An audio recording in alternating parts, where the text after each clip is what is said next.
Good morning my dear students today I am teaching you Hindi subject. Hindi में आज का हमारा टॉपिक है लेसन क्रमांक 5 मधुबन। ओके बेटा, सबसे पहले हम इस लेसन का परिचय पढ़ते हैं। इसके जो राइटर है वो है अनुराग वर्मा जी। परिचय परिचय अनुराग वर्मा जी ने हिंदी में विपुल लेखन किया। ये जो अनुराग वर्मा जी है इन्होंने हिंदी में विपुल मतलब बहुत ज़्यादा लेखन किया है। आपकी भाषा धारा प्रवाह सरल एवं आशय संपन्न होती है और इनकी जो भाषा रहती है वो सीधी मतलब सिंपल होती है, सादी होती है। आप हिंदी के जाने माने लेखक हैं और ये हिंदी के जाने माने लेखक भी हैं।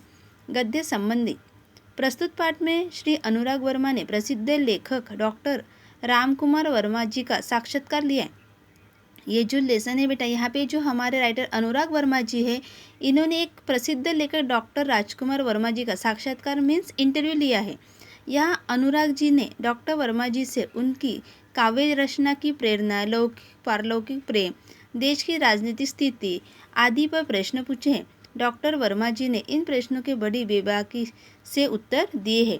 मतलब यहाँ पे उन्होंने ये जो हमारे डॉक्टर अनुराग वर्मा जी है इन्होंने जो डॉक्टर रामकुमार वर्मा जी है इनको मतलब उन्होंने किस प्रकार से काव्य रचना की है, उनको कहाँ से प्रेरणा मिली है, देश की राजनीतिक स्थितियाँ कैसी थी, लौकिक पारलौकिक प्रेम क्या था, इसके बारे में उन्होंने प्रश्न पूछे और उन्होंने अच्छे से आंसर भी दिए हैं। ठीक है बेटा, अभी हम लेसन देखते हैं।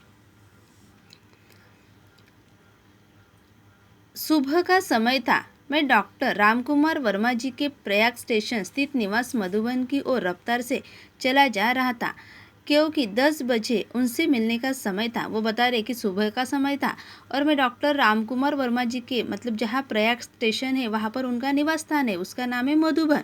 वहाँ पे मैं रफ्तार के मतलब तेज़ी से चला जा रहा था क्योंकि हमारा 10 बजे का मिलने का समय तय हुआ था।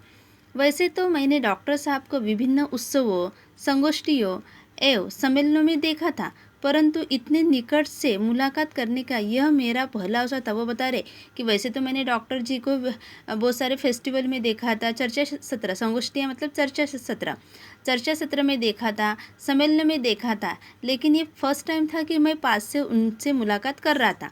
मेरे दिमाग में विभिन्न विचारों का ज्वार उठ रहा था। कैसे होंगे डॉक्टर साहब, कैसा व्यवहार होगा उस साहित्य मनीषी का आदि। वो बता रहे कि मेरे दिमाग में विभिन्न विचार उठ रहे थे, मतलब आ रहे थे कि ये डॉक्टर साहब कैसे दिखते होंगे, उनका व्यवहार कैसा होगा, उनके साहित्य के बारे में क्या सोच रखते होंगे आदि। इन तमाम उठते और बैठते विचारों को लिए मैंने उनके निवास स्थान मधुबन में प्रवेश किया और ये मेरे मन में जितने भी सवाल उठते थे और मेरे दिमाग में जो जो विचार आते थे उनके लिए मैंने उनके निवास स्थान मधुबन में प्रवेश किया। मतलब ये सब जानने के लिए मैं मधुबन गया।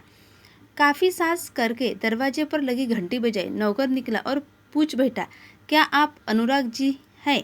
तो वो बता रहे कि काफ़ी सांस करने के बाद मैं दरवाजे तक पहुंचा, मैंने बेल बजाई, वहाँ से नौकर निकला और उसने मुझे पूछा कि आप अनुराग जी हैं? मैंने उत्तर में सिर्फ हाँ कहा। उसने मुझे ड्राइंग रूम में बिठाया और यह कहते हुए चला गया कि डॉक्टर साहब आ रहे हैं।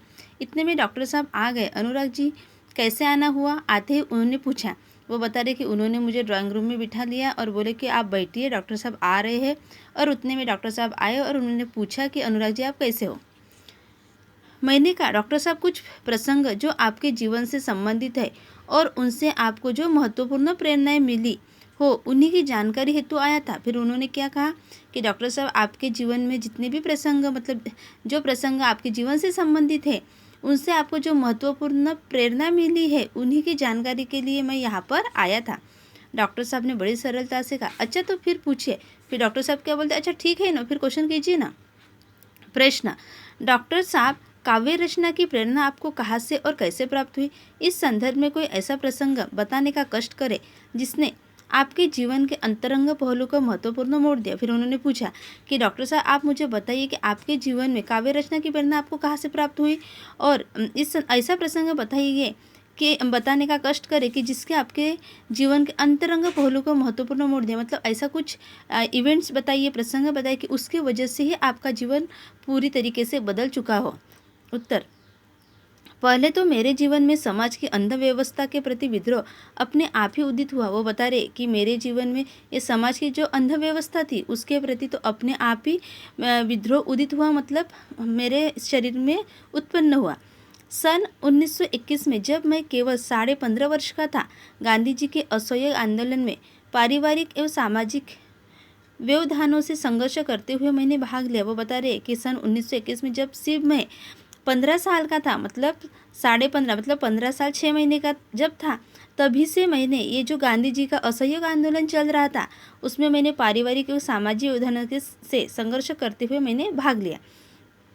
उस समय स्कूल छोड़ने की बात तो सोची भी नहीं जा सकती थी, मगर मध्य प्रदेश के अंतर्गत नरसिंहपुर में मौलाना शौकत अली साहब आए और बोले, गांधी जी ने कहा है कि अंग्रेजी की तालीम गुलाम बनाने का एक नुस्खा है। वो बता रहे कि उस समय तो स्कूल छोड़ने के बारे में सोचा भी नहीं जा सकता था, लेकिन उसके अंतर्गत इन नरसिंहपुर में मौलाना शौकत अली साहब आए और उन्होंने कहा कि गांधी जी कह रहे हैं कि ये जो अंग्रेजी तालीम है, ये हमें गुलाम बना रही है।